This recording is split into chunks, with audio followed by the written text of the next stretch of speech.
राष्ट्रीय अध्यक्ष अमित शाह ने उत्तर प्रदेश में कासगंज की एक रैली के दौरान राज्य सरकार और कांग्रेस पर जमकर वार किया।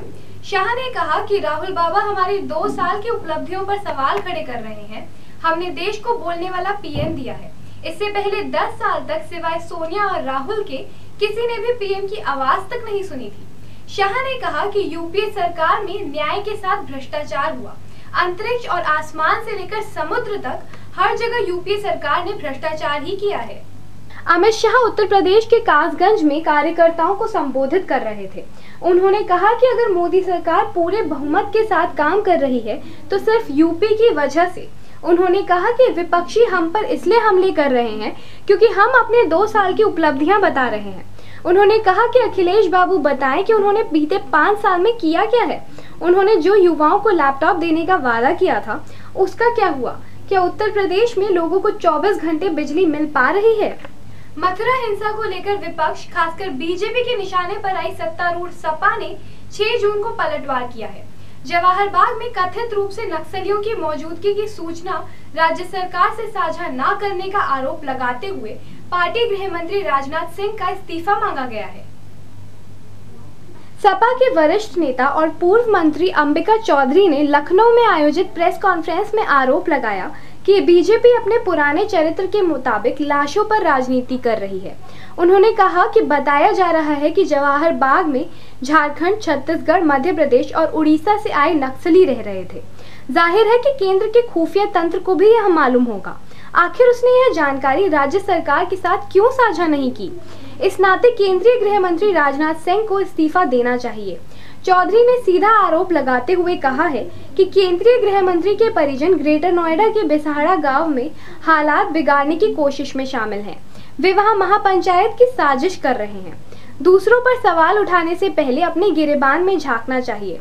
इस वक्त अगर किसी के इस्तीफे की जरूरत है तो वह है राजनाथ सिंह के इस्तीफे की।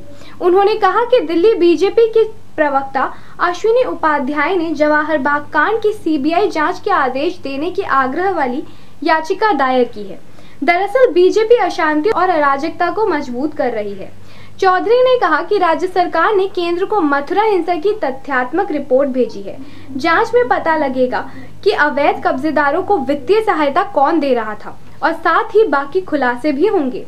यूपी के बदायूं में एक संवाददाता सम्मेलन में सपा सांसद धर्मेंद्र यादव ने मथुरा हिंसा पर कहा कि मामले से राकेश बाबू गुप्ता और किसी का भी कोई संबंध होने पर कार्यवाही जरूर की जाएगी।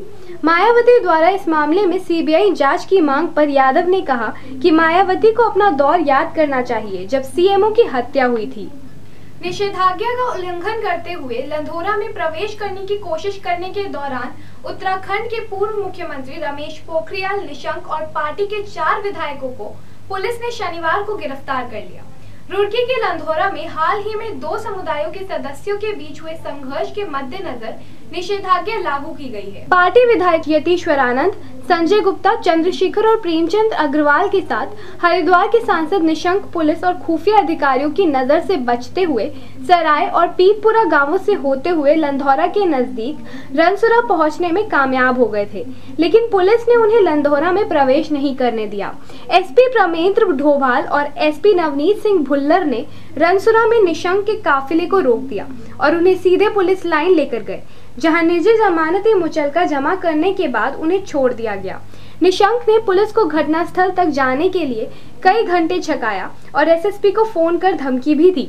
सीबीआई स्टिंग ऑपरेशन की शुरुआती जांच के सिलसिले में उत्तराखंड के मुख्यमंत्री हरीश रावत से 7 जून को दूसरी बार पूछताछ होगी। सीबीआई दोबारा इसलिए पूछताछ कर रही है क्योंकि उसका कहना है कि कुछ मुद्दों पर रावत का जवाब संतोषजनक नहीं था। सीबीआई सूत्रों ने कहा कि रावत से जांच को लेकर 7 जून को आने के लिए कहा गया है। एजेंसी के सूत्रों ने दावा किया था कि पहले दौर की पूछताछ में रावत कई मुद्दों पर पूर्ण और विस्तृत जानकारियां नहीं दे पाए, जिसके लिए उन्हें दोबारा बुलाया गया है। रावत ने इसके जवाब में कहा है कि उन्होंने सीबीआई के साथ पूरा सहयोग किया। हालांकि सूत्रों ने यह नहीं बताया कि रावत ने किन खास बिंदुओं पर पूरी जानकारी नहीं दी। रावत ने कहा कि वह जांच दल द्वारा पूछे गए सवालों का खुलासा नहीं कर सकते। उन्होंने कहा, मुझे कोई सबूत पेश करने की जरूरत नहीं है। मैंने विधायकों की कोई खरीद फरोख्त नहीं की और ना ही किसी को कोई पैसे दिए। मैंने कभी नहीं कहा कि मुझे विधायक चाहिए। इलेक्ट्रॉनिक मीडिया के लोग कहीं भी पहुंच जाते हैं। मैंने उस पत्रकार को सम्मान दिया और उसने मुझे ब्लैकमेल किया। मीडिया को इस पर सोचना चाहिए। 29 अप्रैल को आए कथित स्टिंग ऑपरेशन के सिलसिले में एजेंसी ने शुरुआती जांच दर्ज की थी, जिसमें कथित रूप से रावत को उत्तराखंड विधानसभा में शक्ति परीक्षण के दौरान अपने समर्थन के लिए बागी कांग्रेस विधायकों को रिश्वत की पेशकश करते दिखाया गया था। राज्य सरकार से मिले अनुरोध और उसके बाद बीजेपी नेतृत्व वाली केंद्र सरकार की अधिसूचना के आधार पर शुरुआती जांच दर्ज की गई थी। उत्तर प्रदेश के मुजफ्फरनगर जिले में एक विवाहिता ने पंखे से लटककर फांसी लगा ली। अभी तक उसकी खुदकुशी करने की वजह सामने नहीं आई है। पुलिस मामले की जांच पड़ताल कर रही है। मामला मुजफ्फरनगर के बधारी गांव का है, जहां रहने वाली 35 वर्षीय महिला पिंकी की शादी कुछ वर्ष पहले दिनेश कुमार नामक व्यक्ति के साथ हुई थी। तभी से दोनों गांव में साथ रहा करते थे। भोपा थाने के एसएचओ पीपी सिंह ने बताया कि 6 जून की रात पिंकी ने घर में लगे पंखे पर लटककर आत्महत्या कर ली। सूचना मिलने पर पुलिस मौके पर पहुंची और लाश को अपने कब्जे में लेकर पंचनामे की कार्यवाही पूरी की। थाना प्रभारी के मुताबिक विवाहिता के खुदकुशी करने के कारणों का अभी पता नहीं चल सका है। पुलिस मामले की जांच कर रही है। मृतका के शव को पोस्टमार्टम के लिए भेज दिया गया है।